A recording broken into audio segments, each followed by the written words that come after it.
Muy buenas tardes a todas y a todos. En nombre de la Facultad de Ciencias Jurídicas y Sociales de la Universidad Austral de Chile, les damos una cordial bienvenida y agradecemos su conexión a esta actividad. Continuamos con el compromiso que hemos asumido ya en la realización de actividades jurídicas que respondan a las necesidades que nos han planteado la comunidad y el entorno con el cual nos vinculamos. En este contexto iniciamos ya la quinta sesión de los foros para una nueva constitución, el que se ha venido organizando conjuntamente entre el Centro de Estudiantes de la carrera de Derecho y la Oficina de Vinculación con el Medio de nuestra facultad. Este seminario está siendo transmitido a través de las plataformas Zoom y Facebook Live de las cuentas institucionales de la facultad. Hoy nos convocan los temas igualdad, no discriminación y derechos sociales, cuyos expositores serán los académicos de nuestra facultad, doctor Alberto Codú y doctora Leticia Morales, a quienes saludamos desde ya. A continuación dejo con ustedes, con las palabras inaugurales de este foro, a la directora de la Oficina de Vinculación con el Medio de nuestra facultad, doctora Patricia Toledo Zúñiga. Buenas tardes a todos y a todas. Les agradecemos haber acogido la invitación para participar en esta actividad. Nuestro país está viviendo un momento histórico, porque pocas veces como ciudadanos y ciudadanas tenemos la oportunidad de ser parte de un proceso constituyente. El próximo 25 de octubre nos preguntarán, ¿quiere usted una nueva constitución? ¿Y qué tipo de órgano debiera redactar una nueva constitución? Existe un cuestionamiento, entonces, a la Carta Fundamental actual. Existe un cuestionamiento primero por el origen de nuestra Constitución vigente. Tenemos la oportunidad ahora de contar con una Constitución con un origen legítimo, que esté creada y aprobada en democracia. Pero además existe un cuestionamiento al contenido de nuestra Constitución. Tenemos la oportunidad de reflexionar y cuestionar cuáles son las materias, cuáles son los derechos que consideramos relevantes, cuál es en definitiva el modelo de país que queremos. Hoy en concreto reflexionaremos sobre dos contenidos bien relevantes para cualquier carta fundamental. En primer lugar, sobre igualdad y no discriminación con el doctor Alberto Codú, y en segundo lugar, sobre derechos sociales con la doctora Leticia Morales. Para la Oficina de Vinculación con el Medio, es un honor estar trabajando en esta actividad junto con el Centro de Estudiantes de Derecho en Valdivia.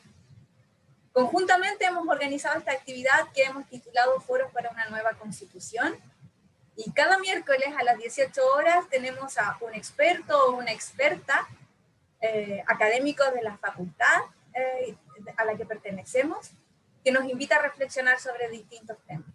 Así es que, con todo gusto, una vez más, pues bienvenidos a cuestionarnos. ¿Quiere usted una nueva constitución? ¿Cuál es la constitución que quiere? Muchas gracias. Gracias, directora, por sus palabras. Dejo entonces ahora con ustedes al presidente del Centro de Estudiantes de Derecho de Valdivia, de la Universidad Austral, a don Alejandro Flores Quiñones. Muchas gracias, estimada Alejandra. Muy buenas tardes a todas y a todas las personas presentes. Buenas tardes también a quienes expondrán en este foro el día de hoy, la profesora Leticia Morales y el profesor Alberto Codú, a quienes en nombre del Centro de Estudiantes le agradecemos enormemente que hayan aceptado esta invitación y que estén compartiendo sus conocimientos junto a nosotros y a nosotras. Y no solo con las personas de la comunidad de Derecho Watch, sino también con todas aquellas personas que se han interesado en estas temáticas y han asistido semanalmente a estos foros y que en gran número han visto estas distintas actividades tanto en Facebook como en YouTube. Cuestión que nos alegra demasiado porque permite que este trabajo y que se difunda también todo este tipo de contenidos muy importantes de cara al plebiscito histórico que tendremos el domingo 25 de octubre, donde Chile podrá ir y decir en las urnas que quiere una nueva constitución hecha en democracia y que sea hecha con un órgano representativo y que contemple la participación de las mujeres por primera vez y que sea redactada con paridad de género en su órgano redactor, que tenga también los pueblos originarios presentes y que sea una constitución hecha que que no sea servil a los privilegios de unos pocos, sino que sea considerada con la ciudadanía presente y que ese sea el centro y sea el foco de cómo se construya esta nueva constitución, esta nueva Carta Magna.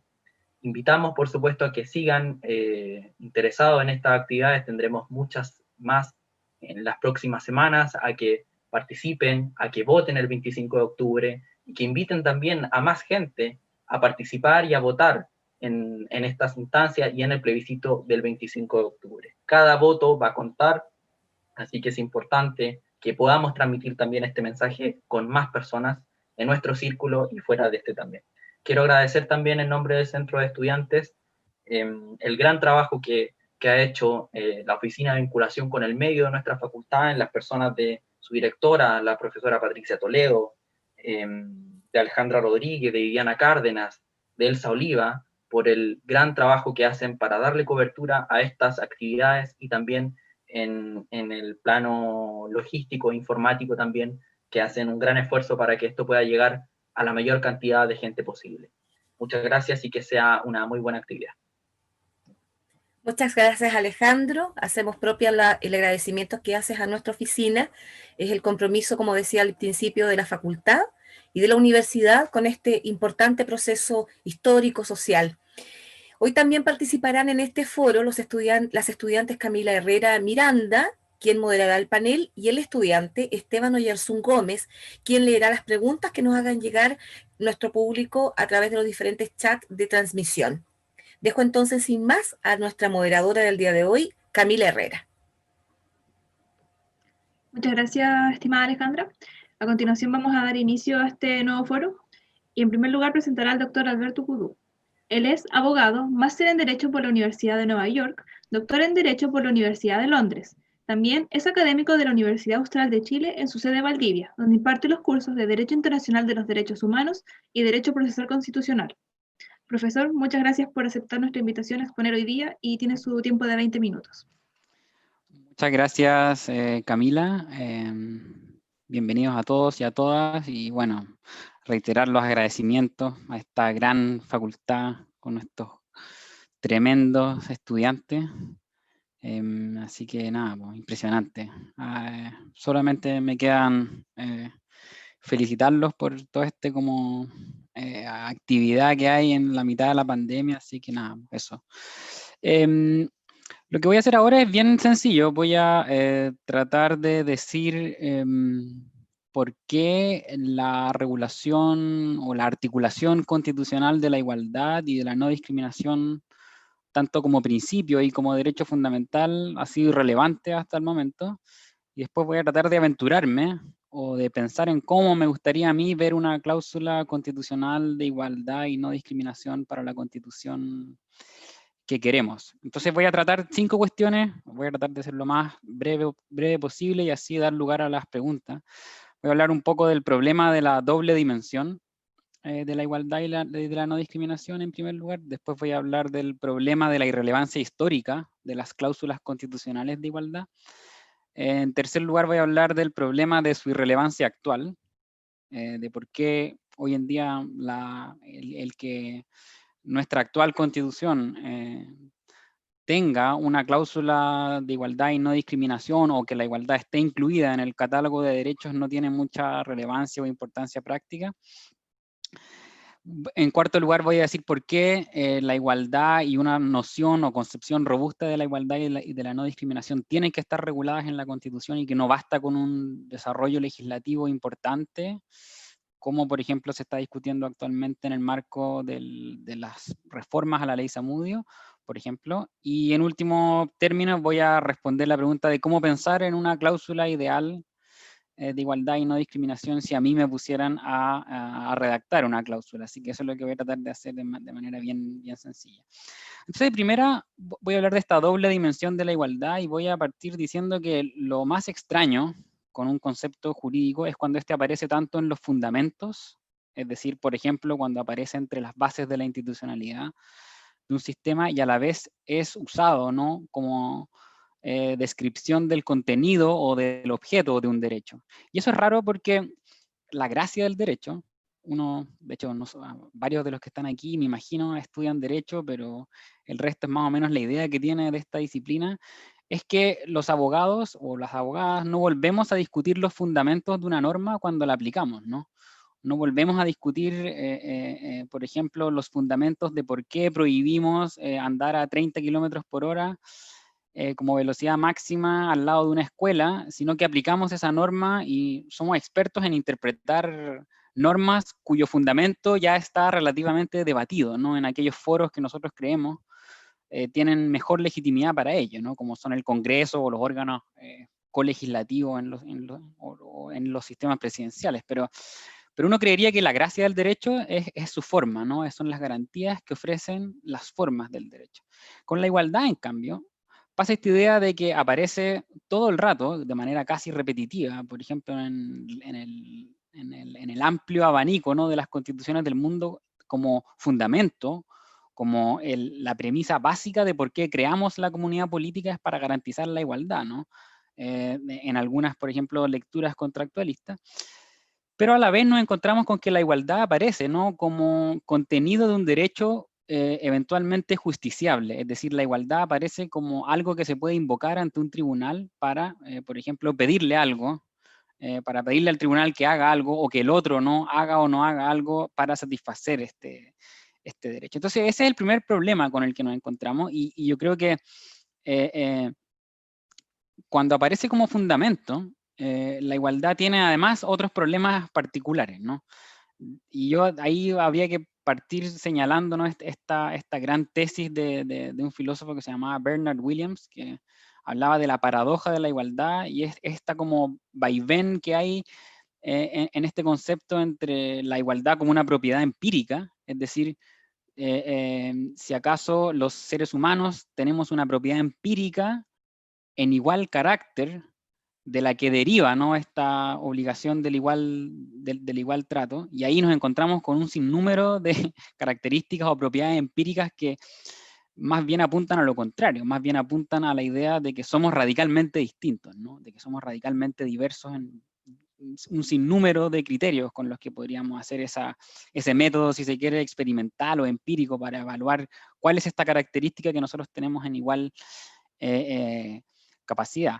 Y sin embargo, la otra dimensión, la dimensión normativa, si se quiere, la dimensión que no es puramente empírica, es esta dimensión de la igualdad con la que parte, ¿no?, la Declaración Universal de Derechos Humanos, con la que parte, ¿no?, el artículo 1 de la actual Constitución y con la que parten, ¿no?, la mayoría de las constituciones escritas al menos o redactadas con posterioridad a la Declaración Universal de Derechos Humanos del 48, que es esta declaración normativa, esta tesis de que como en los hechos no somos iguales, entonces nos vamos a reconocer al menos un rango preciso de ámbitos en los que nos vamos a reconocer como iguales, ¿no?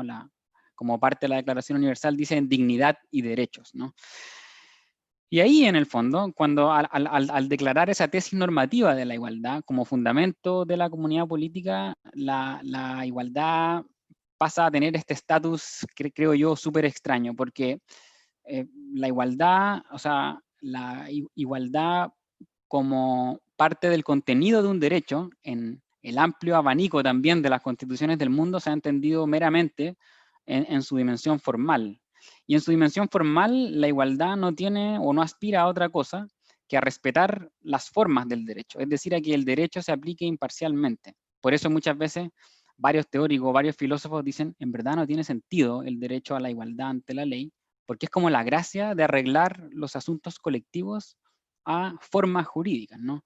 Es decir, la gracia del derecho es que se aplica igualmente a todos los sujetos que, por ejemplo, están descritos en el supuesto de hecho de una norma. Así es como hablamos los abogados, ¿no? Es decir, las normas son generales, están escritas para todos aquellos, o sea, están descritas en términos generales y y el adjetivo igual no agrega nada a la idea básica, ¿no?, de que el derecho debe ser aplicado en virtud de sus formas, ¿no? Eso es como la idea más obvia, ¿no? Es decir, no le agregamos nada a una norma al agregarle el adjetivo de que todos tienen igual, ¿no?, o que todos están igualmente calificados, ¿no?, bajo el supuesto de hecho o bajo la descripción de los hechos una norma hace, ¿no?, para aplicar una consecuencia, es decir, para decir que una conducta es prohibida, es permitida o es obligatoria. Entonces muchos han señalado, ¿no?, y de hecho es como que algo que aparece en la discusión pública, es que la igualdad es una cláusula vacía, ¿no? Y en cambio, yo creo que el reclamo del último tiempo tiene que ver sobre todo en esta dimensión de la igualdad como un derecho exigible, ¿no?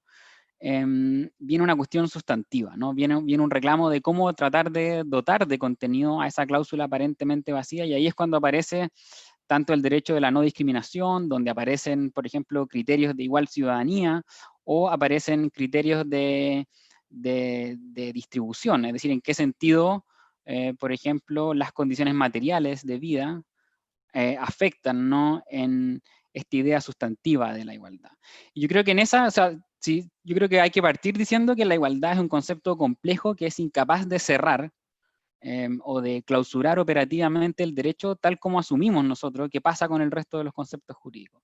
Entonces, la igualdad tiene esa complejidad que parece, por un lado, cerrar, por ejemplo, la aplicación del derecho en virtud de sus formas, en virtud de la aplicación imparcial que tenemos que hacer de las normas jurídicas, pero por otro lado, si vemos, por ejemplo, todos los grupos que han aspirado a ampliar la membresía política de una comunidad, lo hacen, por ejemplo, invocando el derecho de igualdad. Por eso, por ejemplo, varios filósofos hablan de que la igualdad es una cláusula, o las cláusulas de igualdad como que adolecen de una característica que se llama la apertura estructural, ¿no?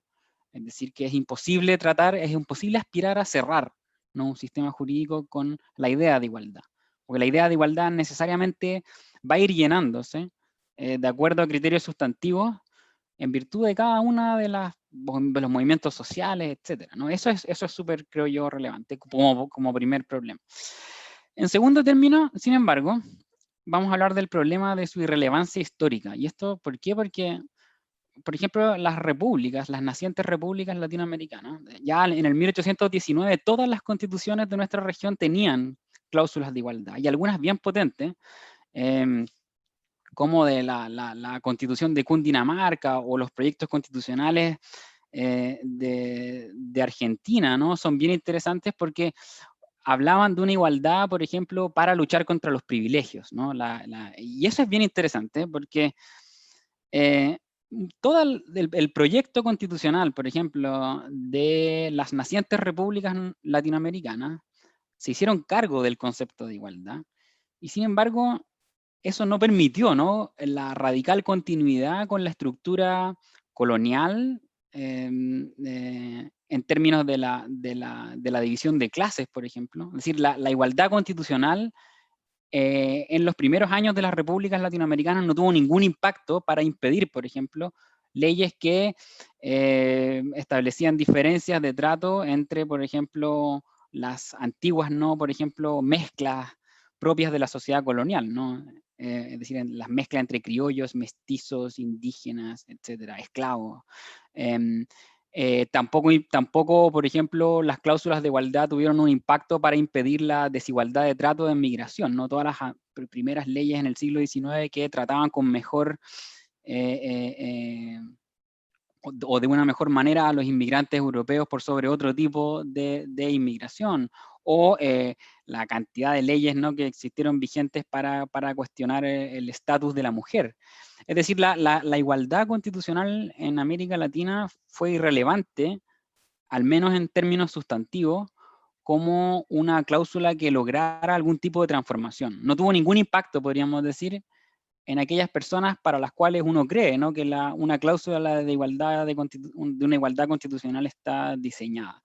Y en ese sentido yo creo que es muy relevante decir que incluso en el siglo XX, ¿no?, por ejemplo, los grandes proyectos de transformación social, por ejemplo en Chile, ¿no?, de Allende o de Frei, de Frei Montalva, se hicieron, ¿no?, invocando la cláusula de igualdad constitucional o una idea robusta de igualdad constitucional, ¿no? De hecho, podríamos decir, la gracia de los proyectos de transformación social que se hicieron, por ejemplo, al amparo de la Constitución de 1925, se hicieron no pensando en la Constitución como un obstáculo, ¿no?, al programa político de masificación de derechos sociales o de amplificación de la ciudadanía a, por ejemplo, la nueva población campesina, o de la incorporación, ¿cierto?, de trabajadores no formales a la gran ciudadanía, ¿no?, que se pensaba usualmente era solo la población urbana. Es decir, todos esos como grandes proyectos de transformación social del siglo XX no se hicieron en base o teniendo a la igualdad como una, o a la igualdad constitucional, repito, como una fuente de transformación social. Y sin embargo, con posterioridad a la dictadura y a los conflictos y a las dictaduras en América Latina, como que yo esa es la tesis que yo tengo, al menos, es que empezamos a valorar la idea sustantiva, ¿no?, de igualdad como algo que era digno de ser protegido, avanzado, honrado de diversos modos. Y así fue como creo yo, y esto lo dicen también varios teóricos, de que las igualdades constitucionales en nuestras cartas de derechos fueron cláusulas dormidas que se despertaron gracias a los movimientos sociales, ¿no? Fue con el retorno, fue con la llamada tercera ola de democratización en América Latina, en donde la igualdad constitucional vuelve a tener relevancia, ¿no? Como, digo, fuente de transformación, ya sea como ampliación de la ciudadanía política, ya sea como ampliación de la cobertura de derechos sociales, ya sea como reconocimiento de diversidades o de minorías sexuales, o como reconocimiento de que ciertas categorías son particularmente vulnerables, ¿no?, a los ojos del derecho, o a la supuesta, ¿no?, si se quiere, ceguez o ceguera del derecho. Pero voy a pasar a esta idea del problema de su irrelevancia actual. Y el problema de su irrelevancia actual es algo que es una crítica que yo le tengo a los y las constitucionalistas, y que me hago a mí mismo, esta idea de que le entregamos el derecho a la igualdad y a la no discriminación en un sentido sustantivo fuerte, ¿no?, y robusto como el que yo he señalado, ¿no?, que es fruto de las movilizaciones sociales, de grupos usando el derecho para, por ejemplo, ampliar la ciudadanía política. Es que le entregamos el derecho a la igualdad y a la no discriminación a este como monstruo denominado el principio de proporcionalidad o test de proporcionalidad, ¿no?, que asume que toda la interpretación e implementación de los derechos queda entregada a este test, ¿no?, que en el fondo en que analizamos si acaso una limitación al derecho a la igualdad, o si hay una justificación razonable para que, por ejemplo, un colegio público solamente admita hombres y no mujeres, ¿no?, o para que, no sé, para que en las Fuerzas Armadas, en la primera línea de las divisiones de infantería, no puedan entrar mujeres, ¿no? Y si hay una justificación razonable para ello, bueno, ahí va. Entonces, es como decir, si acaso eso no obliga a pensar, como lo han hecho varias cortes, por ejemplo, la Corte Sudafricana, la Corte Canadiense, o varias jurisdicciones comparadas, que lo que hacen es decir, a ver, tratemos de pensar en el carácter especialmente relevante que tiene el derecho a la igualdad y a la no discriminación, como para no entregarlo tan fácilmente a esta idea de que va a quedar entregado a un análisis que en muchas ocasiones, por ejemplo, queda entregado a un análisis de costo y beneficio, ¿no? Cuán caro es ser no discriminador, cuán poco eficiente quizás a veces es ser un tipo, ¿no?, que se toma en serio la idea del derecho a la igualdad y a la no discriminación. Y en este sentido creo que, por ejemplo, como lo hace la Ley de Igualdad de Reino Unido, o toda la jurisprudencia canadiense, al menos en los últimos 10 años, que lo que hace es lo siguiente, dice, a ver, si nos tomamos en serio la idea de que la igualdad y la no discriminación es un derecho fundamental, entonces sencillamente no se pueden utilizar ciertas categorías protegidas. Si usted quiere negociar, por ejemplo, si usted quiere negociar, utilizar el criterio sexo en la oferta de trabajo para un cargo público, tiene que negociar la excepción de manera particular, como por ejemplo se hace hoy en día con la Ley de Igualdad del Reino Unido del año 2010. La Corte Canadiense lo que hace es que sencillamente no pasa al test de proporcionalidad. O sea, se toma tan en serio el derecho a la igualdad y a la no discriminación que dice lo siguiente, algo así como, no vamos a permitir que ciertas categorías protegidas se utilicen para, por ejemplo, realizar ofertas de empleos públicos, para realizar criterios o distinciones en alguna materia, ¿no? No se puede usar la raza, salvo que ello implique, ¿no?, ir en ayuda, ¿no? Salvo que ello implique, por ejemplo, establecer políticas afirmativas o acciones que vayan en beneficio de grupos que han sido históricamente desaventajados. Y eso me parece bien interesante, porque lo que hace es como tratar de tomarse en serio si acaso la igualdad es un derecho particularmente importante, como una premisa, ¿no?, que nos permite no solamente aplicarla en términos independientes, sino que aplicarla en consideración, por ejemplo, o en relación a otros derechos, como los derechos sociales. Yo diría que es mucho más interesante ver, por ejemplo, antes que los derechos sociales como justiciables en términos autónomos o en términos independientes, sin otra consideración, es ver cómo los derechos sociales, en interacción con una cláusula robusta de igualdad y no discriminación, nos permiten hacernos cargo, ¿no?, de las grandes críticas que se le han hecho hoy en día a los derechos sociales, ¿no?, como permitiendo, por ejemplo, al llegar a las Cortes, la no consideración de los efectos o de las cuestiones complejas que pudieran surgir a propósito de una noción quizás un poco más colectiva o un poco más comunitaria de los derechos sociales como sacrificios conjuntos, o en una clave más, si se quiere, socialista de a cada cual, ¿no?, según sus necesidades, de cada quien según sus capacidades, ¿no? Pero yo diría que el problema de su irrelevancia actual tiene que ver en parte con esta con la poca seriedad con la que nos hemos tomado la pregunta de si acaso el derecho a la igualdad y a la no discriminación es un derecho tal como cualquier otro, y que admite, ¿no?, ser aplicado sencillamente según este test de proporcionalidad o este principio de proporcionalidad que usualmente los abogados no le damos mucha importancia y que en el último tiempo más encima hemos aplicado de manera automática y poco reflexiva. Y para finalizar, porque ya no sé si me queda tanto tiempo, pero ¿cuánto me queda, Camila? ¿Cómo vamos? Le quedan aproximadamente unos 5 minutos. Ya, 5 minutos. Ya, y por último voy a tratar de responder la pregunta de por qué en la Constitución y no solamente en la ley. ¿Por qué decimos, si es que estamos haciendo una super ley Zamudio, ¿no?, las mociones, por ejemplo, la moción parlamentaria que se está discutiendo ahora en el Senado y la cantidad de indicaciones que se están haciendo, súper ricas, ¿no?, de tratar de generar una gran ley marco antidiscriminación, como que sirva, ¿no?, como una gran, ¿no?, marco de entendimiento, un desarrollo legislativo, si se quiere, de este principio de igualdad y no discriminación, además en la sede en la que más importa, en la que más deberían, por ejemplo, actualizarse esos compromisos con la igualdad y la no discriminación, como el Congreso. Y sin embargo, ¿por qué es importante ponerlo en la Constitución? Bueno, yo creo que primero, por una cuestión simbólica, ¿no?, como ya dije, ¿no?, la gracia de la igualdad es que está ahí para recordarnos que el derecho nunca puede estar totalmente cerrado, ¿no?, a su vínculo con la política, a su vínculo con los reclamos que se hacen en nombre de la igualdad. Un concepto que, a pesar de que lo incluimos en la Constitución, es un concepto que en el lenguaje natural está entregado a estas demandas que nos hacemos día a día entre amigos, entre parejas, entre el hijo con el padre o la madre, etc. Es como demasiado evidente los reclamos que hacemos en nombre de la igualdad en el día a día y que tienen un correlato, ¿no?, en esta idea básica o que tiene el derecho sobre la igualdad. Yo creo que eso es, primero, súper importante, simbólica y política, pero además tiene una importancia institucional y doctrinaria. Lo que diga una constitución importa para la distribución de competencias a nivel de las instituciones.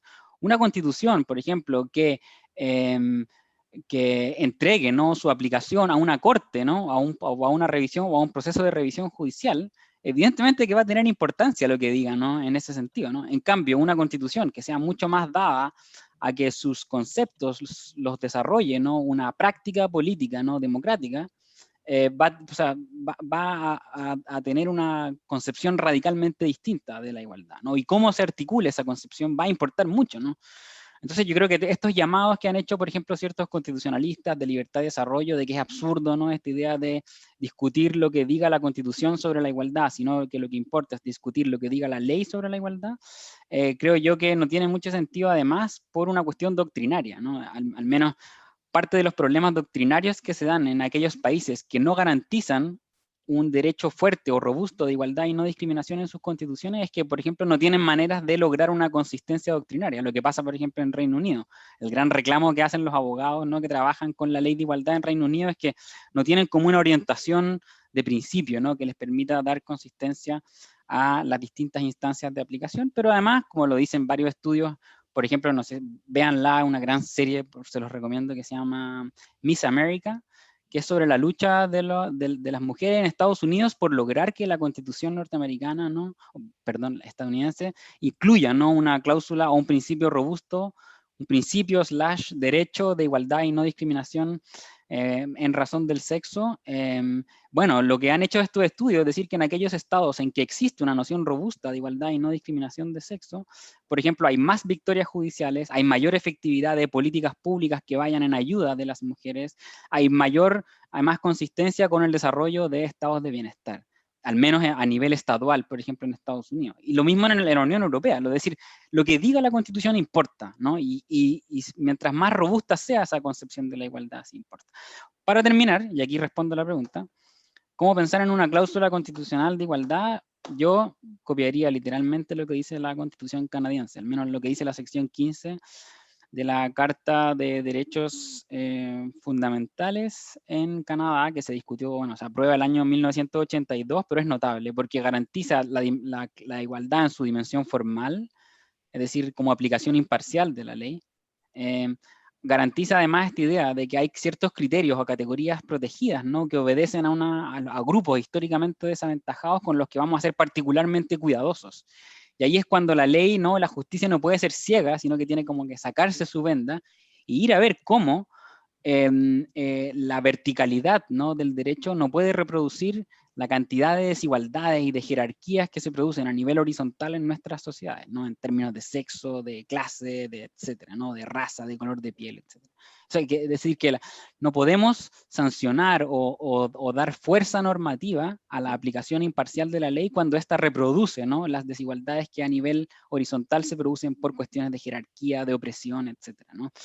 Y por último, tratar de decir algo sobre el modo en que estas categorías protegidas debieran utilizar, ¿no? para establecer mandatos constitucionales de legislar a favor de estas categorías protegidas, ¿no? Es decir, algo que, por ejemplo, se desechó en la tramitación legislativa de la ley Zamudio. Y por último, solamente agregar lo que hacen algunas constituciones, súper interesante, la sección 29 de la Constitución sudafricana o la reciente reforma constitucional en México, que lo que hacen es además establecer ciertos mandatos constitucionales para que la administración se haga cargo o esté en la primera línea, podríamos decir, del combate a la igualdad y a la no discriminación, porque es la administración la que tiene, por ejemplo, mejor información sobre cuáles son, ¿no? los efectos desproporcionados que surgen, ¿no? para todos estos grupos protegidos en la aplicación de cualquier medida, ya sea por el Estado, aplicada por el Estado o diseñada por el Estado o por los actores privados. Así que yo Constitución canadiense más este último acápite de la Constitución mexicana. Estoy haciendo política ficción, ¿no? O política constitucional / ficción. Pero bueno, si me pusieran una pistola en la cabeza, ¿no? Y me hicieran decir, copia una constitución rápido, démosle con la canadiense, con el agregado de mandatos constitucionales de administrativizar, podríamos decir, la lucha contra la discriminación o contra la desigualdad y la discriminación a nivel constitucional. No desarrollando todos los detalles de ese órgano, pero como lo hace la Constitución sudafricana, es estableciendo, ¿no? Como dándole, por ejemplo, al Instituto Nacional de Derechos Humanos un deber, ¿no? de estar en la primera línea, ¿no? o a la Subsecretaría de Derechos Humanos, por ejemplo, de estar en la primera línea de la lucha o del combate contra la discriminación. Así que eso, muchas gracias y perdonen por haberme pasado en el tiempo al menos. Muchas gracias, profesor. Les recordamos al público que pueden plantear sus preguntas en el chat de Zoom o a través de la transmisión de Facebook Live. A continuación va a exponer la doctora Leticia Morales. Ella es abogada, magíster en Filosofía y Ciencia Política, Universidad Nacional de Mar del Plata, doctora en Derecho por la Universidad Pompeu Fabra, España, investigadora postdoctoral, Montreal Health Equity Research Consortium, Institute for Health and Social Policy, Universidad McGill, Canadá. Además, es académica de la Universidad Austral de Chile en su sede de Puerto Montt, donde imparte actualmente los cursos de razonamiento jurídico y Derecho Internacional de los Derechos Humanos. Profesora Leticia, tiene su tiempo de 20 minutos y muchas gracias por estar aquí con nosotros. Gracias, Camila. Y bueno, hola a todas y todos, y muchas gracias por acompañarnos. Quiero hacer extensivas los agradecimientos a la Oficina de Vinculación con el Medio y al Centro de Estudiantes de la carrera de Derecho de la Facultad por el magnífico trabajo que vienen haciendo en generar estos espacios para la discusión, y en particular el día de hoy que estamos con Alberto discutiendo temas que tienen tanta relación, así que es creo que un panel muy bien armado, tal vez de casualidad, pero creo que ha resultado en cuanto a la compatibilidad de temas. Y lo que yo voy a hablar es sobre una presentación, les voy a compartir, que tiene como eje la cuestión de los derechos sociales.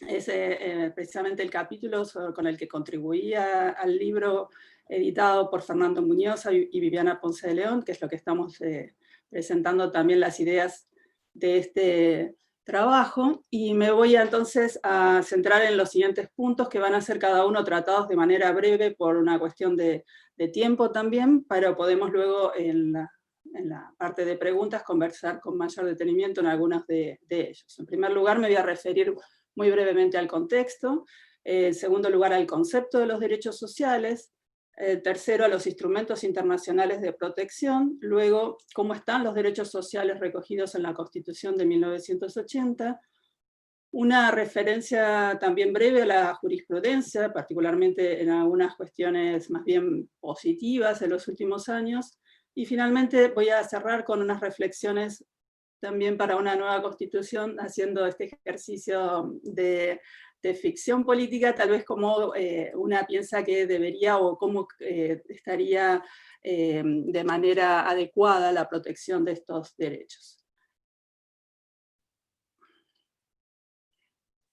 Bien, el contexto entonces, claramente, me imagino que en las distintas reuniones o sesiones que se han desarrollado en este ciclo de charlas han hecho referencia, por supuesto, a la crisis social que tuvo lo que se dio a conocer como el estallido social de octubre del 2019, pero que viene a recoger varios años de reclamos de los movimientos sociales que se han ido haciendo escuchar cada vez con más fuerza, y particularmente en octubre ha sido este reclamo con mayor fuerza, y entre los reclamos que se hicieron oír, los derechos sociales cobraron un protagonismo. Aquí la imagen que menciona la cuestión de que la dignidad se haga costumbre, y dentro de lo que entendemos por derechos sociales hay una clara relación con la dignidad, y sobre eso vamos a estar conversando. Entonces, la idea de reconocer los derechos sociales en la Constitución como derechos de prestación y no como meras libertades de no interferencia estatal, que es lo que hasta ahora lo que recoge la Constitución actual.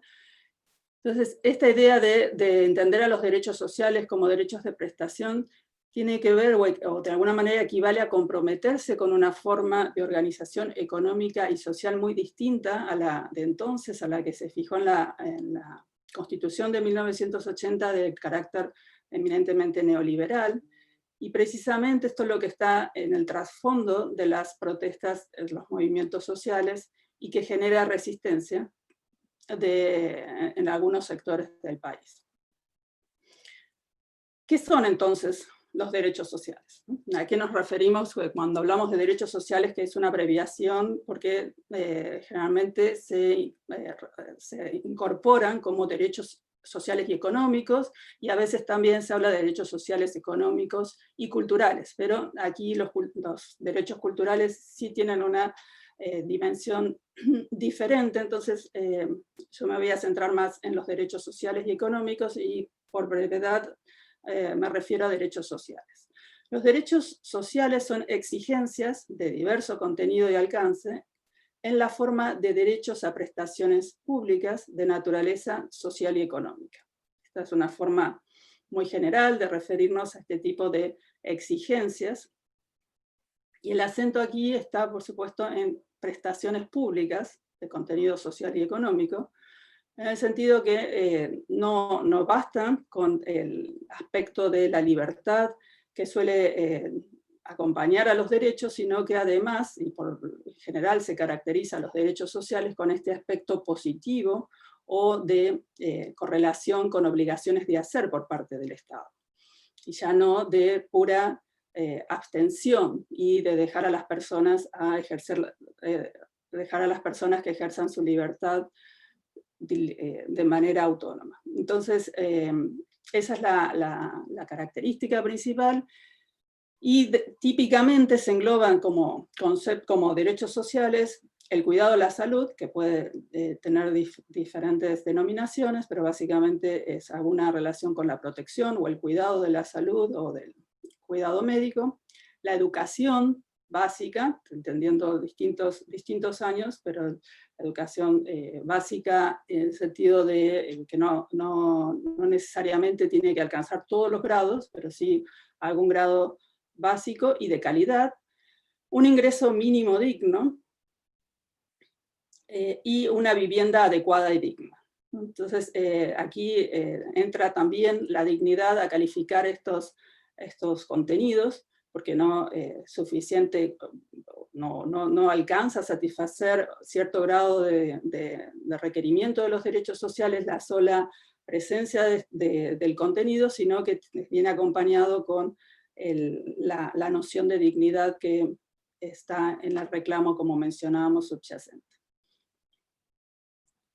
Ahora bien, ¿por qué la inclusión de estos derechos en la Constitución ha generado y sigue generando resistencia por parte de, como señalaba, varios sectores de la sociedad?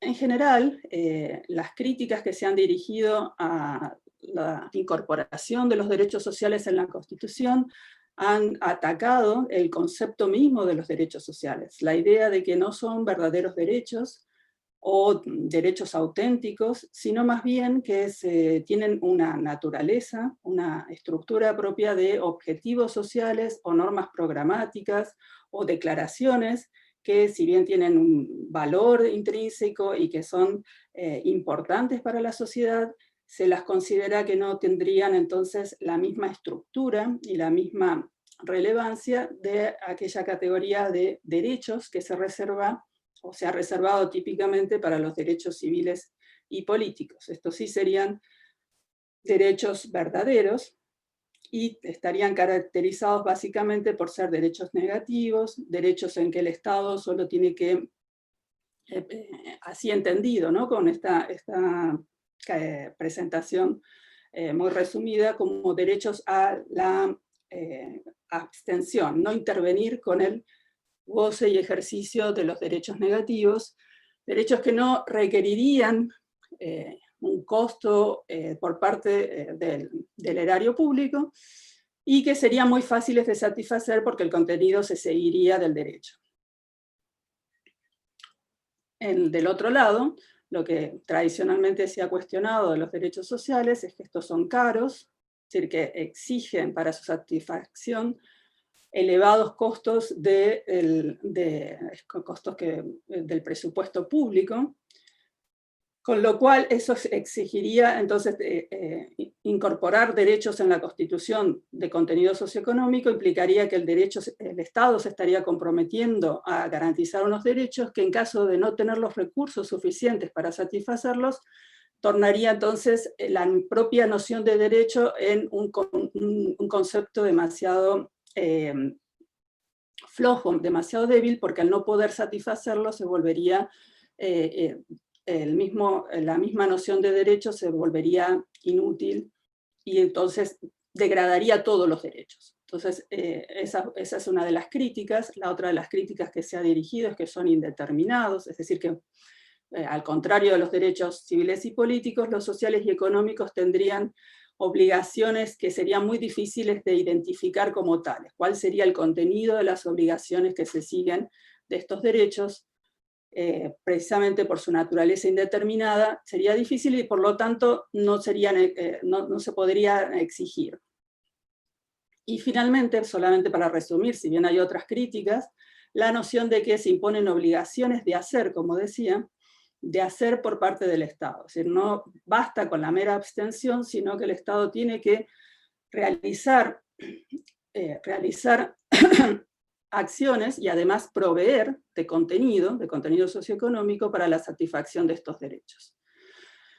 Bueno, esta es una discusión sobre el concepto de derechos sociales y su estructura que se dio durante varios años, hace ya un tiempo, y que ha sido superada, superada en el sentido que la discusión más amplia en Latinoamérica, y en otros contextos también, pero para lo que nos interesa en Latinoamérica, se ha ido elaborando una serie de propuestas y de trabajos que dan cuenta que esto que se señala como características de los derechos sociales serían características comunes a todos los derechos fundamentales. Y no voy a entrar demasiado en esta discusión, pero básicamente lo que se señala es que todos los derechos fundamentales, civiles, políticos, económicos y sociales, cuestan plata. Garantizar los derechos no es cierto que solo basta con que el Estado no haga nada, sino que se exige que el derecho invierta, por supuesto, que invierta en un sistema de justicia, invierta en policía para asegurar la salud, perdón, para asegurar la vida y la integridad física, que invierta en espacios para que la gente pueda ejercer el derecho a la libertad de expresión, etc. Entonces esta idea se reduce, y entonces estaría dependiendo de qué tan extensas sean las obligaciones que se siguen, y ahí lo que hay es una elaboración de criterios para determinar, al contrario a esta idea de que son indeterminados, para determinar cuáles son las obligaciones que se siguen. Y esos desarrollos han tenido un gran alcance, y hay que considerar que tienen muchos menos años que los que han tenido los derechos civiles y económicos, pero que en la actualidad ya se encuentran como mencionaba, tanto por la elaboración doctrinal como de la jurisprudencia internacional y nacional en los países que lo tienen recogido, esta determinación del contenido.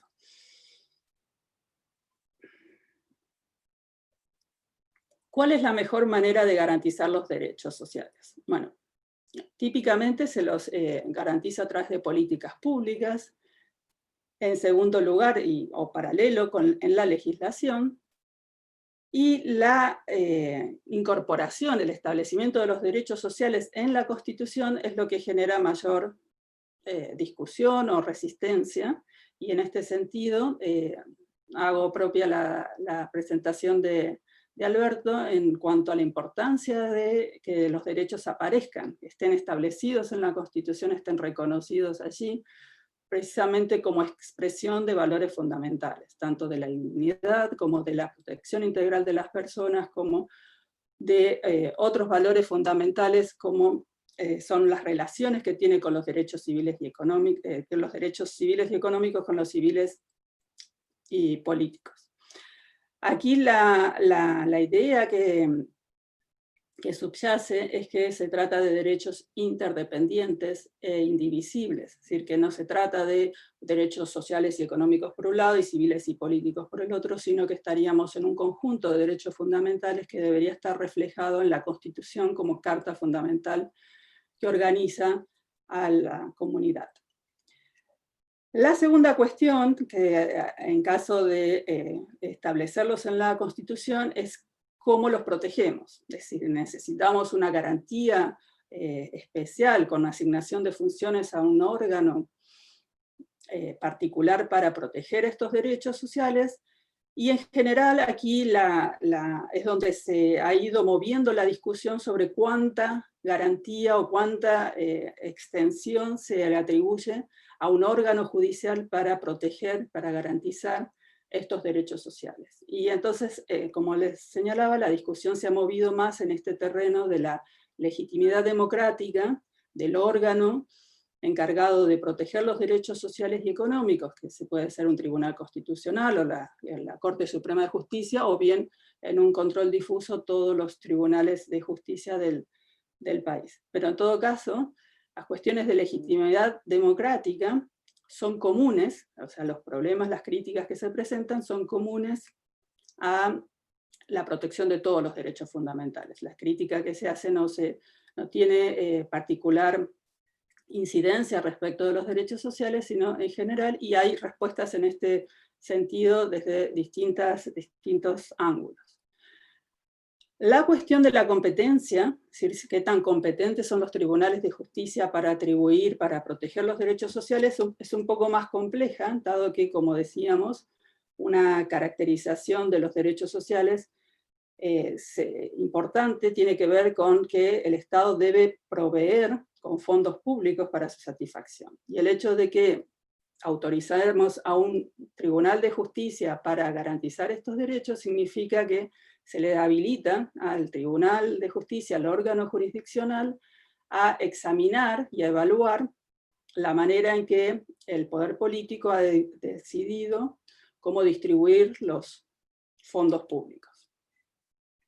Quiero dejar solamente planteada esa cuestión, y da para una discusión, por supuesto, más intensa, pero lo que quiero destacar es que el hecho de que los derechos sociales estén en la Constitución no significa necesariamente que haya que garantizarlos con un control judicial robusto, es decir, una atribución fuerte de competencias a un tribunal de justicia. Sin embargo, yo creo que es la mejor manera que contamos, sobre todo en sociedades donde todavía el desarrollo democrático no está tan avanzado, para asegurar al menos los derechos fundamentales en un cierto grado necesario para que ese desarrollo sea posible, desarrollo democrático. Muy brevemente, porque también algo Alberto mencionó sobre los instrumentos internacionales, y la Declaración Universal de Derechos Humanos de 1948 ya establece la idea de que los seres humanos nacen libres, iguales en dignidad y derechos, y además incorpora los derechos sociales junto a los civiles y políticos.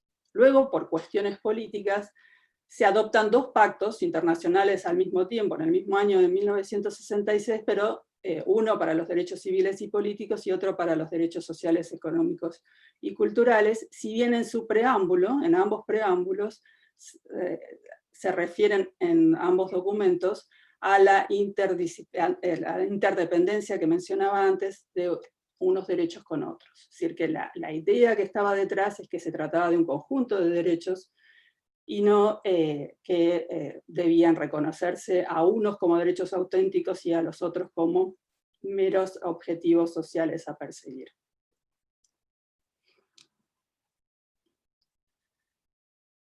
Los derechos sociales en la Constitución de 1980 están en el artículo 19, en el inciso 9, el derecho a la protección de la salud, que solamente quiero destacar que en este inciso se refiere a fundamentalmente la libertad de las personas a elegir el sistema de salud al que quiere acogerse, y sea estatal o privado, y se ha tradicionalmente leído como un derecho de libertad, no como el derecho, como veníamos mencionando, del Estado, un derecho correlacionado con una obligación del Estado a proveer. Más bien el papel del Estado se lo ha caracterizado como subsidiario y de fiscalización. El otro derecho social en la Constitución de 1980 es el derecho a la educación. Se los he también incluido completo, pero no lo voy a leer, aparte no tengo mucho tiempo, pero básicamente se refiere aquí sí a la obligación del Estado de proveer por la educación gratuita. Lo que no se habla es de la calidad, y esto también deja la educación en un espacio donde hay una diferencia enorme entre lo que es la provisión de educación por medios empresas privadas respecto a la educación pública.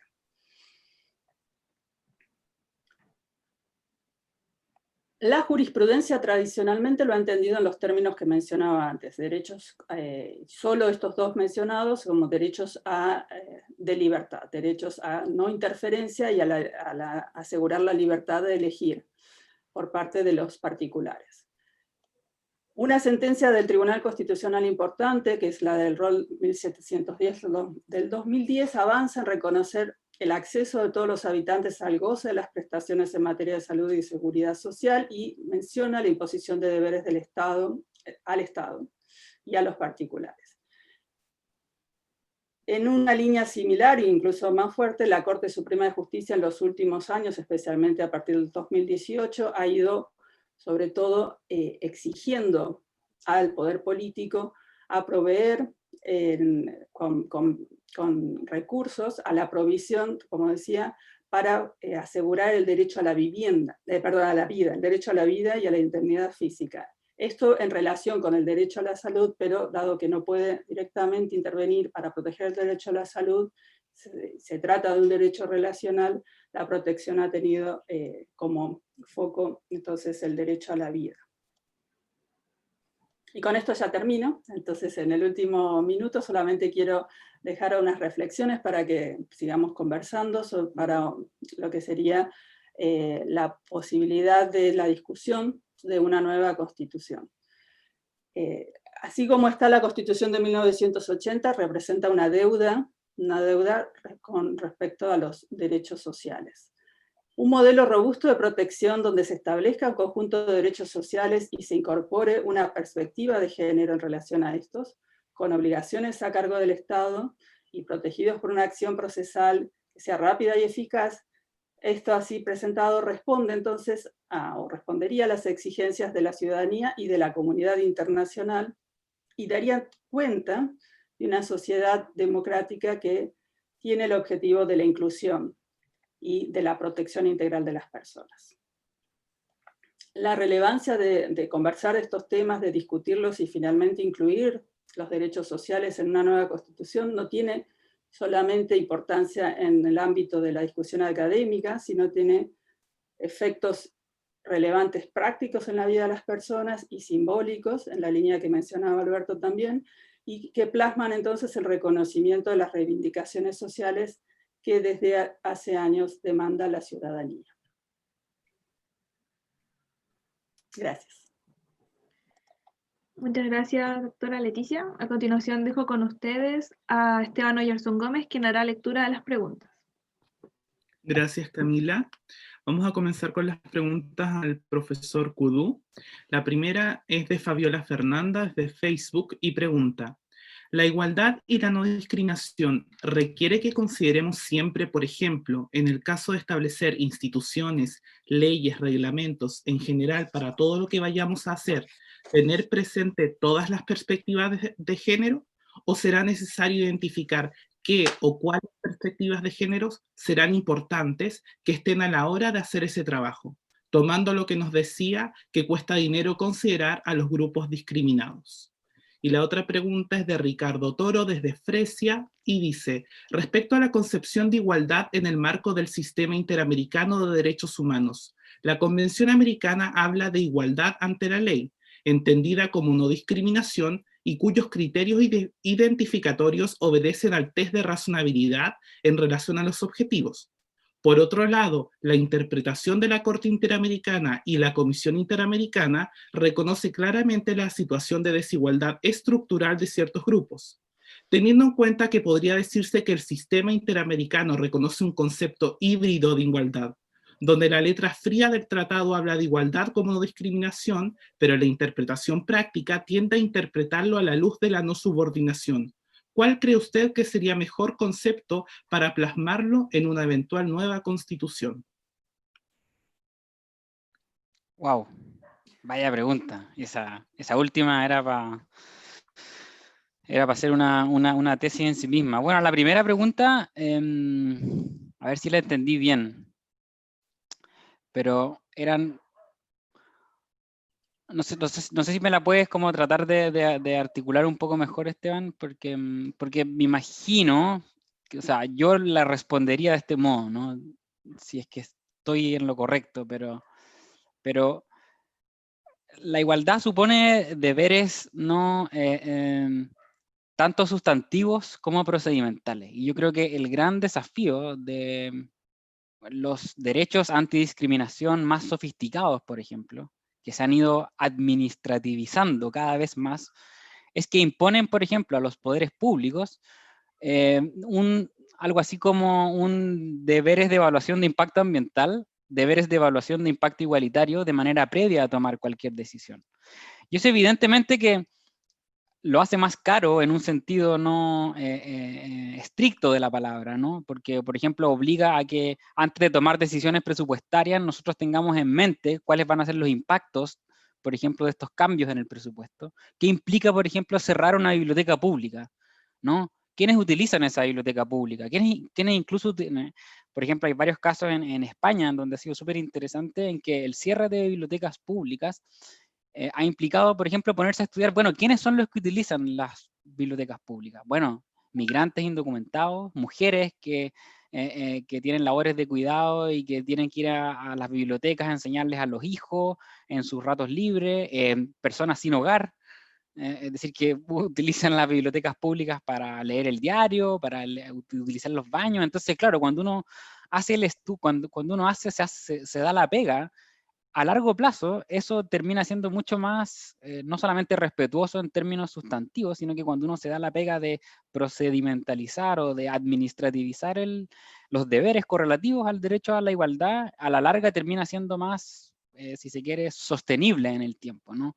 Porque nos permite identificar mejor, bueno, qué es lo que está, creo yo, en juego cuando hablamos del derecho a la igualdad y a la no discriminación. Y lo mismo, la gracia de tomar estas diferentes perspectivas y de administrativizarlo es que no hace pelear a las diferentes categorías protegidas, ¿no? No hace, por ejemplo, caer, ¿no?, el derecho o las cláusulas de igualdad y no discriminación en lo que ha pasado en algunas partes en Europa, ¿no?, en donde se habla de la jerarquía de las categorías protegidas, ¿no? Es decir, el derecho a antidiscriminación o la exacerbación de las políticas de identidad articuladas a la luz del derecho a la igualdad y a la no discriminación, como una lucha, ¿no?, entre cuál es la categoría o la minoría, ¿no?, que está más dañada, o cómo presentarse uno, ¿no?, como una minoría más dañada a objeto de obtener una protección judicial más efectiva. Yo creo que la gracia de pasar a una visión mucho más integral es lograr eso, de que no se produzca como una mirada o una categoría que se priorice por sobre otra. Y yo creo que por ahí va un poco la respuesta, al menos de las jurisdicciones más sofisticadas. La gracia es que eso tiene que tener, como también decía Leticia, ¿no?, un correlato o un sustrato, podríamos decir, a nivel constitucional. Es eso lo que nos da como la fuerza, como Estado, por ejemplo, para intervenir, para tratar de, por ejemplo, meter deberes mucho más fuertes, sobre todo deberes públicos, ¿no? Así, por ejemplo, la sección 149, creo, de la Ley de Igualdad de Reino Unido habla de eso, ¿no? Es un deber de las administraciones, o sea, algo así como el artículo 1, inciso 2 de la Ley Zamudio, que nadie sabe si se aplica, nadie sabe cómo se aplica, nadie sabe la efectividad de ese articulado, pero es un articulado que exige que los poderes públicos tengan planes y programas contra la no discriminación. Uno cuando va a ver, bueno, ¿qué estudio hizo usted como organismo público antes de tomar esta decisión de, por ejemplo, el alumbrado público, ¿no? ¿A quién afecta el alumbrado público? Es fuertísimo, ¿no? Cuando uno ve los detalles de esas medidas son impresionantes. Con respecto a la segunda pregunta, bueno, sí, ahí yo tengo una tesis particular. Yo soy muy crítico, por ejemplo, del reciente tono celebratorio con el que se ha recibido, por ejemplo, la adjudicación directa de derechos sociales por la Corte Interamericana a la luz de, por ejemplo, lo que se ha hecho a partir del artículo 29 de la Convención Americana. Es decir, tratar de hacerse cargo de todos esos votos de minoría en los 90 y en los 2000 de Cansado Trindade, ¿no?, de que abogaba, ¿no?, porque los derechos sociales estuvieran reconocidos como justiciablemente, ¿no?, en la Convención Americana. Yo creo que, o sea, yo creo que soy crítico de eso no porque no hayan buenos argumentos jurídicos para ser creativos, ¿no?, para decir cómo una interpretación evolutiva o dinámica de la Convención se haga cargo de esos temas. Pero yo diría, claro, mucho más de acuerdo con esa pregunta, que un concepto fuerte de igualdad y no subordinación, por ejemplo, es mucho más interesante a la luz de la jurisprudencia, por ejemplo, que se hacía cargo de cómo la desigualdad estructural incidía en el ejercicio de derechos civiles y políticos, ¿no? Por ejemplo, toda la jurisprudencia que hay sobre niños, niñas y adolescentes de la Corte Interamericana es mucho más interesante justamente por eso, ¿no? Porque se hace cargo de cómo la desigualdad estructural, cómo la radical desigualdad estructural en América Latina incide, ¿no?, en el modo en que ejercemos los derechos civiles y políticos. Y sobre todo se hace la pregunta, si se quiere, al menos en esa jurisprudencia previa a la justiciabilidad directa de los derechos sociales, se hace la pregunta de qué implicancias tiene para la igualdad democrática, ¿no? ¿Qué implicancias tiene, ¿no? Para pararme yo como un igual ante un otro, el que haya una desigualdad estructural, ¿no? Entonces, yo si tuviera que responder esa pregunta, sería incluso muy crítico del tono, si se quiere, celebratorio con el que se ha recibido la justiciabilidad directa en las últimas sentencias de la Corte Interamericana. Ojo, sin desmerecer eso, por favor, quiero que se entienda, pero me interesa mucho más cómo una real comprensión de los derechos sociales como principios que aspiran a la realización colectiva de la comunidad, en esa versión de cómo la desigualdad estructural, si se quiere, incide, ¿no? En el modo en que nosotros ejercemos nuestros derechos civiles y políticos, y principalmente nuestra idea de igual membresía en una comunidad política. Eso, entonces yo, claro, por ejemplo, yo acabo de hacer un comentario, un libro que como que sobre derechos sociales en la jurisprudencia interamericana, y claro, lo que me pasó fue eso, ¿no? De pensar que como que el hecho de que el sistema interamericano hoy en día reconozca la justiciabilidad directa de los derechos sociales no necesariamente nos lleva a una, si se quiere, mejor comprensión de cuál es el sentido político de este tipo de derechos. Así que yo estoy de acuerdo con esa idea de que la igualdad y no subordinación sirve como un enfoque, como una manera, como un prisma para ver y para evaluar la interpretación y la aplicación de derechos sociales a casos concretos. Así que en ese sentido, claro, estoy muy de acuerdo con lo que, por ejemplo, lo que dijo Leticia, ¿no? O sea, sobre todo en su propuesta como final, ¿no? Así que eso. No sé si Gracias, lo respondí profesor. bien. Pero... Ahora voy a leer las preguntas para Leticia. Camilo Acuña, desde Temuco, pregunta: tal como usted señaló, los derechos sociales suelen entenderse como obligaciones de hacer por parte del Estado. Por el contrario, los derechos civiles y políticos serían considerados como obligaciones de no hacer, es decir, no interferencia. Teniendo esto en cuenta, pensando en el derecho a la protesta social, por ejemplo, ¿cree usted que tiene una naturaleza dual? Es decir, que este derecho no solo implicaría un no hacer por parte del Estado, sino que también un hacer en el sentido de asegurar y garantizar los medios efectivos para que se pueda ejercer de una manera plena este derecho en el espacio público.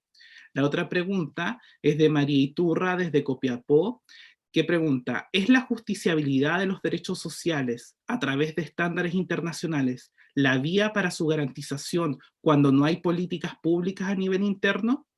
Y la última pregunta es de Carla Valdebenito, desde Los Ángeles, y señala: por favor, profundice su argumento para responder a quienes sostienen que establecer derechos sociales es caro y que no es posible con una sociedad en vías de desarrollo como la chilena. ¿Supondría necesariamente aumentar la carga tributaria de nuestro país? Esas son las preguntas.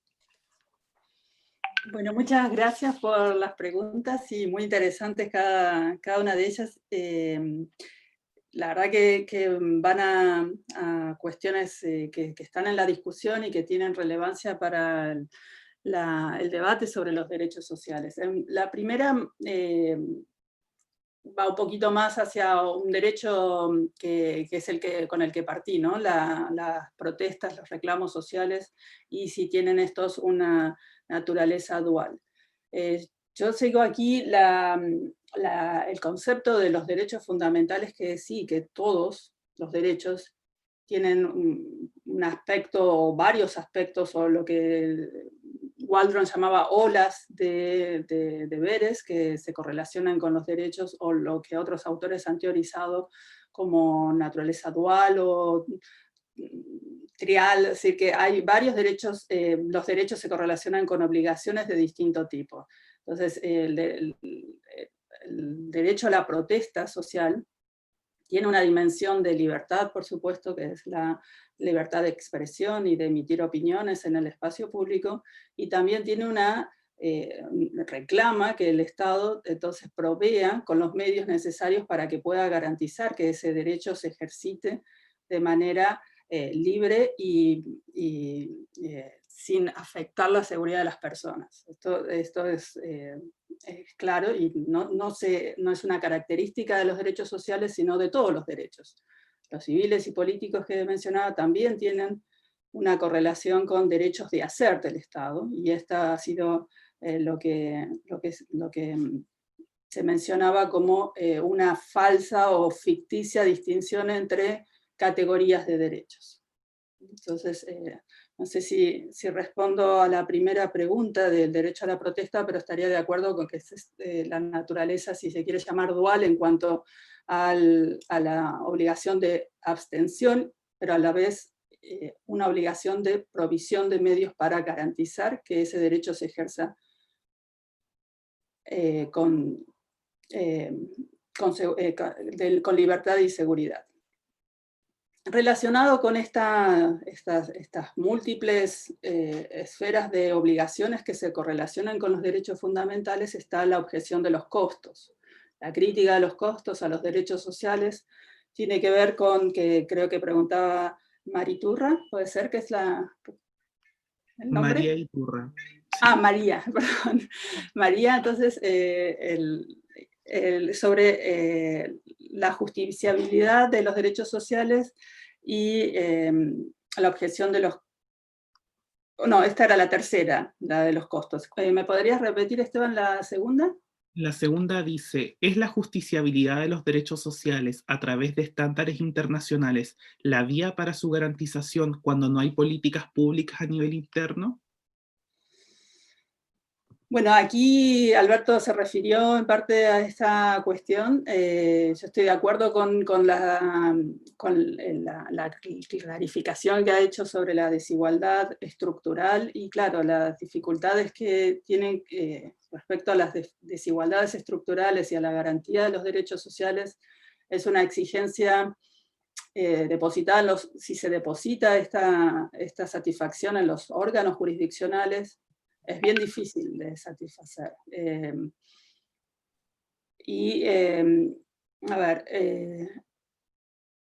Antes que los tribunales internacionales, creo que hay un desarrollo ahí para observar de algunos países en Latinoamérica que han, con cuestiones positivas y negativas, pero que han desarrollado una jurisprudencia en línea de tratar de alguna manera de alcanzar cierto grado o de reducir la desigualdad estructural, como la Corte Suprema de Justicia en Colombia, ¿no? Que ha adoptado un rol muy fuerte en tratar de, y de hecho lo realizó, adoptar medidas que tienen un impacto estructural para mejorar la situación de grandes grupos, la sociedad, que han sido sus derechos negados de manera extensa y por muchos años, y con un poder político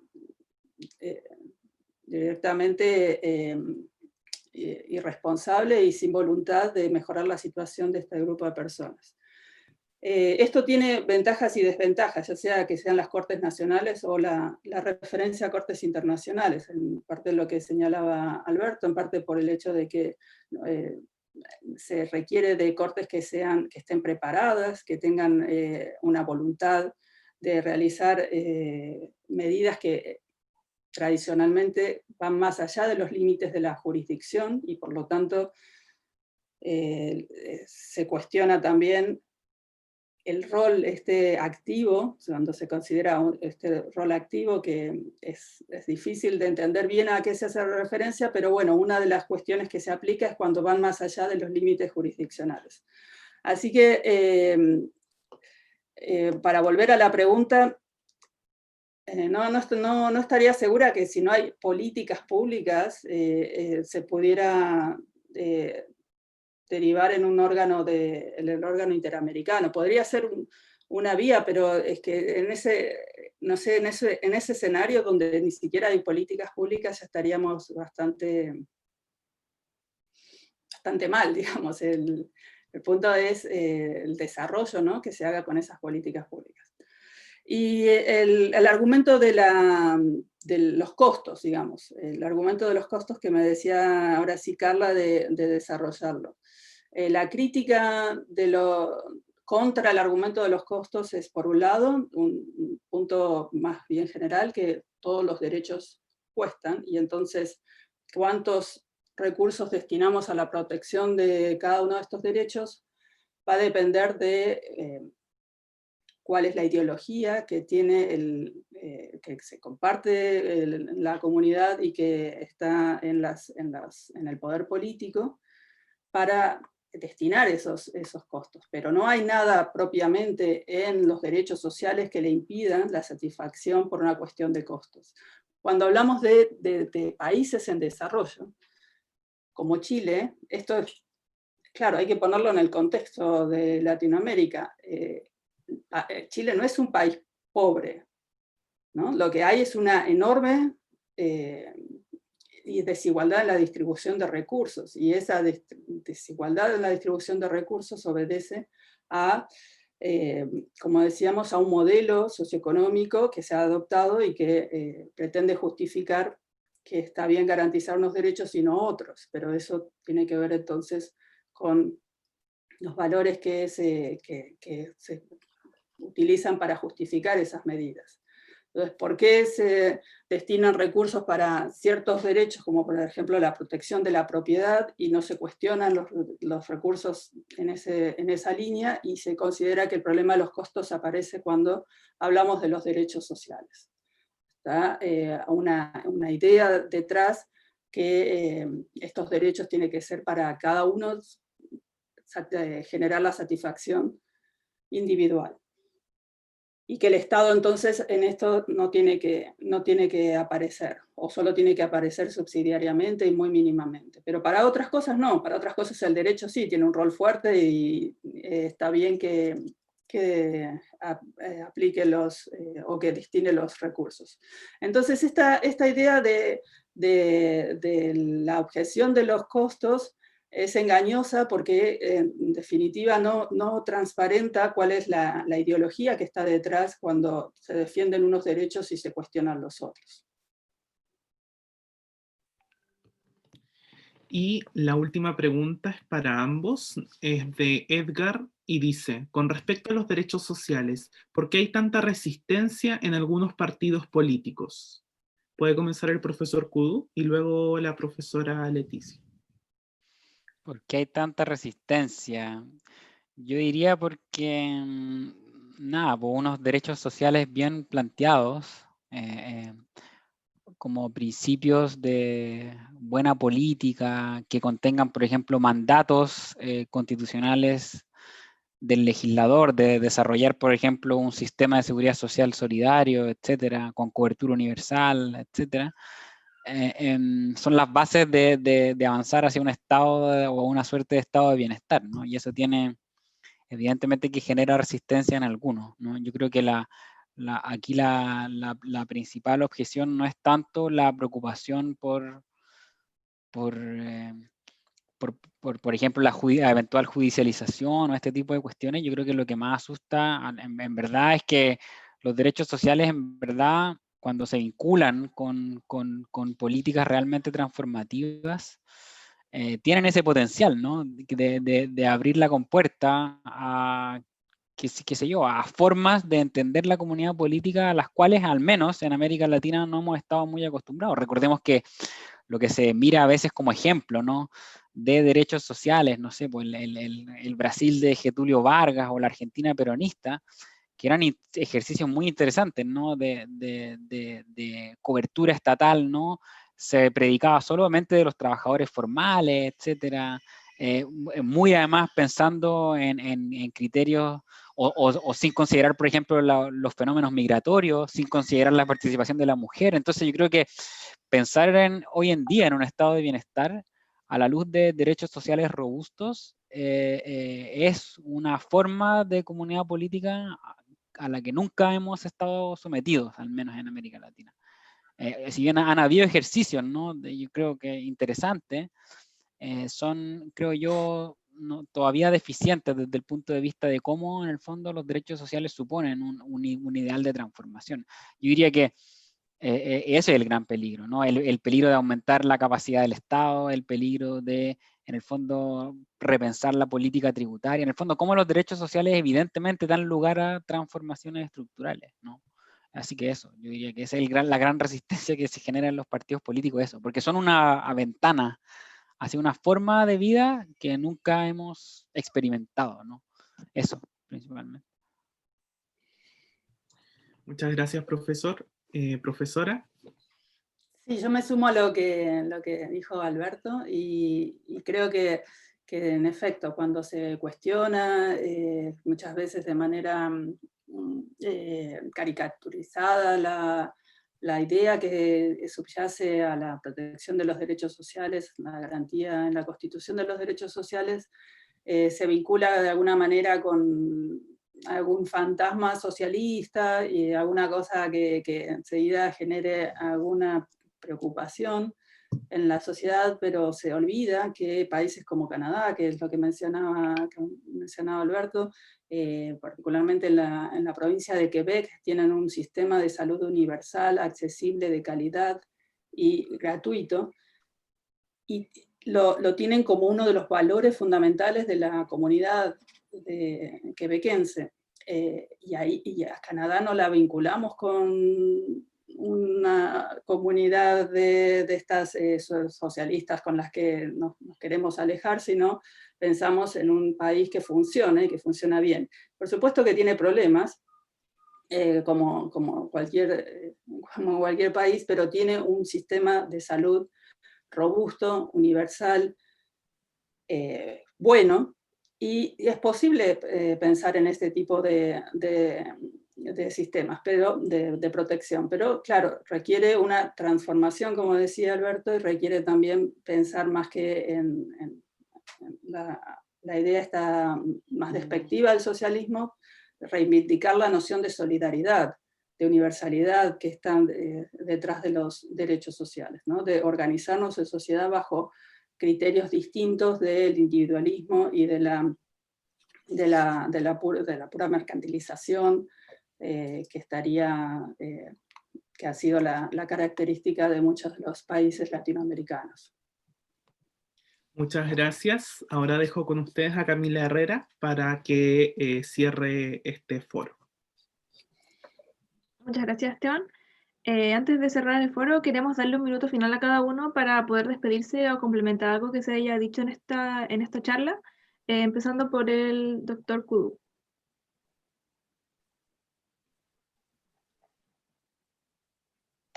Voy a pedir que activen su micrófono.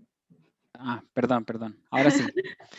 Sí, solo terminar diciendo que lo que diga o no diga una constitución importa y afecta en la vida diaria de las personas, ¿no? A pesar de que a veces parece que lo que decimos y hablamos los abogados, que a veces hablamos como idiota, como dice la canción, parezca como alejado de lo que quiere y lo que siente la gente, yo creo que sí importa, y lo que yo he estudiado al menos, las cosas que yo he leído en mi corta carrera académica hablan de que la Constitución sí tiene un impacto en la vida de las personas, y los derechos sociales, creo yo, apuntan a eso, ¿no? El modo en que rápidamente como que el estallido, ¿no? Como que devino, ¿no? Cómo emerge tan rápidamente la palabra dignidad es algo que creo yo que no es, como que no es irrelevante, ¿no? Y que de lo que nos tenemos que hacer cargo. Así que eso, y terminar con eso, ¿no? De que hablan de algo, de demandas que son muy comunes, ¿no? Y demasiado como evidentes y cotidianas también. Eso, y decir que nada, pues que vayan a votar, que es importante, este como plebiscito de entrada. Así que bueno, yo voy a votar a apruebo y convención constitucional. Espero que también, al menos creo que hay buenos argumentos para decir y un poco para votar eso. Creo que abre una conversación y una oportunidad histórica de repensar este tipo de cuestiones. Sentarse a conversar implica, creo yo, votar por el apruebo y la convención constitucional. Por primera vez más encima en la historia política de este país. Doctora Leticia. Sí, bueno, totalmente de acuerdo con Alberto, creo que estamos ahí en sintonía para también la importancia de que los derechos sociales estén en la Constitución, y sumándome también al momento que se está viviendo, es acompañar también con el entusiasmo del momento actual. Este es un momento realmente único, que creo que tanto a estudiantes de Derecho como a la comunidad en general debe representar la posibilidad de participar en este momento una alegría y un entusiasmo particular, y entonces hay que seguir las discusiones, hay que formarse, hay que participar de todos los foros que sea posible, y por supuesto votar y luego continuar con la discusión para que se pueda plasmar esas reivindicaciones sociales entonces en esta carta, que como decía Alberto, importa. La Carta Fundamental importa porque es lo que nos define como organización política y social, y porque también allí va a estar el modelo económico que se va a seguir. Entonces no es una cuestión puramente formal o de un documento alejado de nuestras vidas, sino que tiene un impacto relevante. Así que bueno, muchas gracias por este espacio y por haber estado y participado con las preguntas, y bueno, y un gusto compartirlo con Alberto y con todos y todas ustedes. Muchas gracias, profesora. Antes de cerrar este foro, queremos dejar a los invitados a nuestras próximas actividades a realizarse con la Oficina de Vinculación con el Medio, entre ellas el foro moderador invitando a diálogos regionales para el proceso constituyente, titulado Equidad de Género y Descentralización, a realizarse el viernes 9 de octubre a las 15:30 horas, y también la próxima semana tendremos una nueva actividad de nuestros foros para una nueva constitución, donde expondrá el profesor Erwin sobre proceso constituyente y pueblos indígenas en Chile. Toda la información sobre la inscripción y la transmisión de estas actividades la pueden buscar en la página oficial de la Oficina de Vinculación con el Medio en www.derecho.h.cl o en sus redes sociales. Finalmente, agradecemos la presencia de todos y todos en esta nueva actividad y damos por concluida esta quinta charla de nuestros foros para una nueva constitución. Los invitamos a continuar siguiendo estas actividades, considerando que estamos cada vez más cerca del plebiscito del 25 de octubre y es necesario votar informados. Muchas gracias a todos y a todas por acompañarnos en esta tarde. Hasta luego.